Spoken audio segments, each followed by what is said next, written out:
So if you've seen the vlogs, you'll know that this story I'm about to tell you literally takes place the first hour we're in Japan, which means like our first hours, minutes, before we even got to our hotel, this is where this story takes place. Now, let me hook you guys up with some background information before we get into this story. We booked the holiday through an agency. Now, I'm not about to bait out what the agency is because one of the people there, notice how I said one of the people there was a real G and kind of helped us get this holiday together, not so much the others. We ended up having some complications, which meant that we had to change around our itinerary. And for those who don't know, it's just like the book or the plan that tells you what you're going to be doing on your holiday. But once that was sorted out, we basically had 2 identical itineraries. And when I say 2 identical itineraries, maybe one was a little bit different, just a little bit.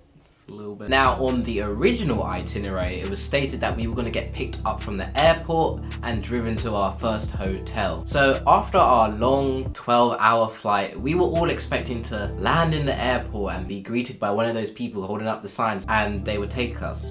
But long story short, no one was there. So we decided, hey, let's go get our JR passes, which are the Japanese rail passes, which let us like go on all the trains and stuff. So after getting that, we then look at our new itinerary basically, and it tells us from the airport, take the train and go to a certain train station. So we're like, oh, okay, guess we're doing that. Anyway, within our first hour of being in Japan, we rode this overhead train and went through the city. It was pretty cool, and soon we arrived at the station. We get off the train and it's just Japanese people doing Japanese things, clearing the platform, and before we know it, we're the only ones standing there looking like complete idiots. Okay, time to not panic, guys. We can just leave the station and we're gonna die. Lol, at least we made it. So yeah, I may or may have not fucked up just a little bit. Like I said, both itineraries were the same, like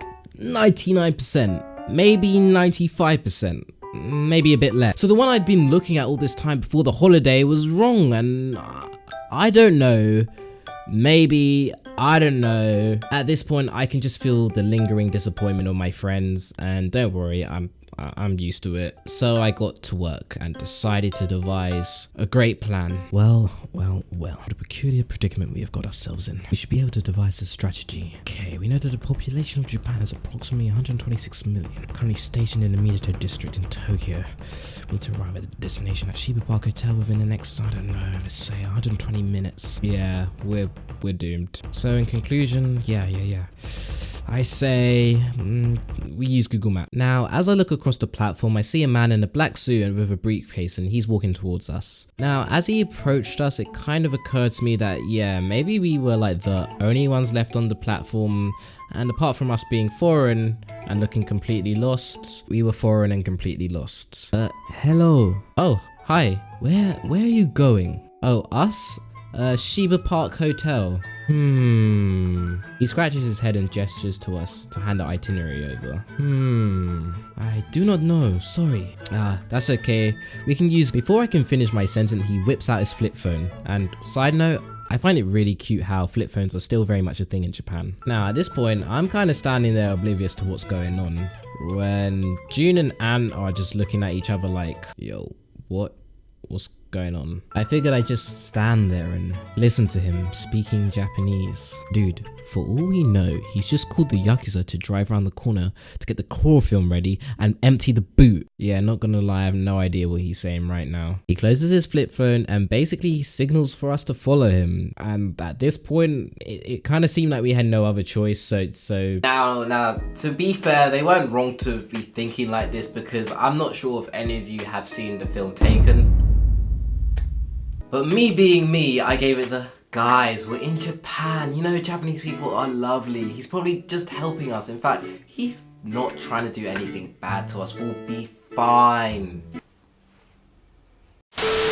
So we had been in Japan for about an hour at this point. Our original plan to get picked up from the airport didn't work out. So the backup plan to go to the station and get picked up from the station didn't work out slightly. We did get picked up only by someone we didn't know. We were all understandably on edge just a little bit. So we ended up talking to this guy, and he seemed nice. maybe a bit too nice. We ended up talking about, you know, general things, a bit of football talk. Then we talked about what he did for a living. And this guy goes, you know, I'm just working on this technology that wraps around the human heart.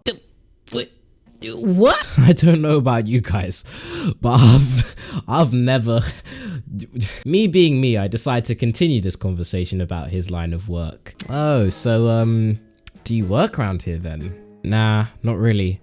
I don't even live around here, but you know, work requires me to stay on the move. Oh, does it now? So you could have scripted this situation better if you wanted to. Now, we're in a foreign country, 12 hours from home, have no idea how to get to a hotel, picked up by this random guy that turns out to be some next generation heart surgeon, and here we are, 3 fresh hearts off the plane. I bet he could use our hearts for good use, alright? Damn right that kind of shook us, because we didn't talk much for the rest of the journey. I decided, you know what, it's time for me to clear my head, enjoy Japan, enjoy the scenery, maybe I can look out for our hotel on the way. But at this point it'd been 10 minutes and there was still no sight of the hotel. Everything that could go wrong in this situation started to enter my mind. I started panicking. I was like, oh no, what have I done? Have I legit just got me and my friends killed? Like, what if this guy assumes because we're foreign, we're like rich or something, and when we turn an alley corner,